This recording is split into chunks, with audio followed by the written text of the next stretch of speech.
nígbà tó ń ṣàpèjúwe àjọ àwọn lọ́balọ́ba náà èyí tí kò rọ̀gbọ̀kú léjọba ọ̀hún pé kì í ṣe ọ̀nà àti rọ́pò ìgbìmọ̀ lọ́balọ́ba bí kì í ṣe láti kín lẹ́yìn alága ìgbìmọ̀ alámòjútó àjọ Network of Kings from Osun Countryside tí tún ṣe ẹ̀bùrú ibà ọ̀jọ̀gbọ́n Adékúnlé Adéògún Òkúnoyè pẹ̀lú àwọn lọ́balọ́ba yòókù ló tẹnumọ́ pàtàkì kí àyípadà rere bá àwọn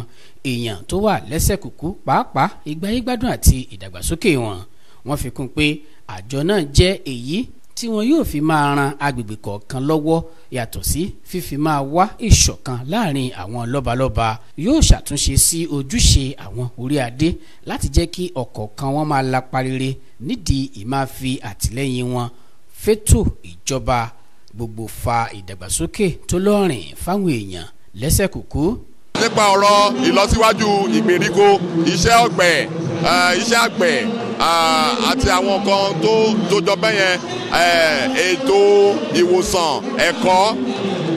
ní abẹ́ àkóso gbogbo wọn tí ìjọba bá ń ṣe tí ó tún ṣe lè máa lọ síwájú sí i. À ń fi àwọn èèyàn pé àwọn ọba tó wà ní ìgbèríko wọ́n wúlò fún àjọ ìlú. Àwọn àlejò tó sọ̀rọ̀ níbi ayẹyẹ náà ní èyí tí a ti rí aṣojú gómìnà Rauf Arẹ́gbẹ́ṣọlá,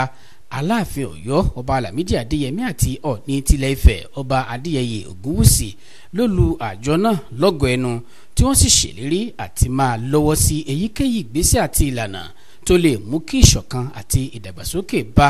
ilẹ̀ káàárọ̀ òjíire. Àwọn tó mọ̀wé púpọ̀ ni àwọn tó wà nínú àjọ ọba, àwọn ọba wọn wọ̀nyí wọ́n dẹ̀ rí wípé gbogbo ohun tí wọ́n ń gbìyànjú láti ṣe ni láti máa mú ìdàgbàsókè bá gbogbo ìlú wọn. Àwọn dẹ̀ fẹ́ àṣepọ̀ láàrin gbogbo ọba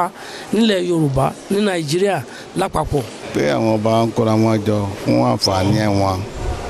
àti àǹfààní àdúgbò wọn, nǹkan tó dáa ni. Àkójọpọ̀ wọn wọ́n fẹ́ máa fi ohùn ṣọ̀kan fún ìdàgbàsókè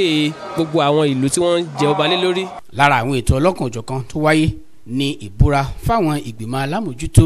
àti ìgbìmọ̀ alákòóso ẹlẹ́ni mẹ́sàn-án èyí tí onídàájọ́ Moshood Adéìgbé darí rẹ̀ nínú oṣù kẹrin ọdún 2017 ní ẹ̀bùrú ibà Ọba Adékúnlé Òkúnoyè tí í ṣe ọ̀jìmì ọ̀jọ̀gbọ́n onímọ̀ nípa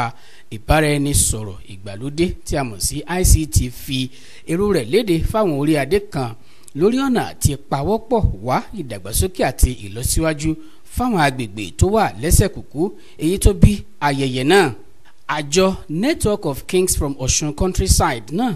ni wọ́n pe àkọmọ̀nà rẹ̀ ní ọ̀nà tuntun fún ìdàgbàsókè ẹsẹ̀ kúkú tó sì ti ní àwọn orí adé 61 báyìí gẹ́gẹ́ bí ọmọ ẹgbẹ́.